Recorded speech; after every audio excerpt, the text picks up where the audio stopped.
யார் நம் எதிரிகள்? முற்கால அனுபவம்,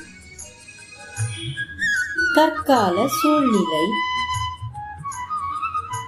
எதிர்கால விளைவு. இம்மூன்றையும் சிந்தித்து செயல்படுவதுதான் விழிப்பு நிலை ஆகும்.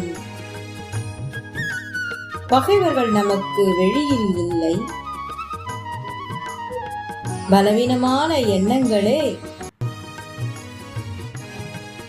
நமது உண்மையான எதிரிகள்.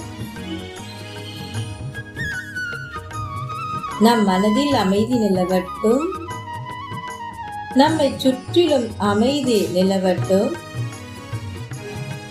உலகம் முழுவதும் அமைதி நிலவட்டும்.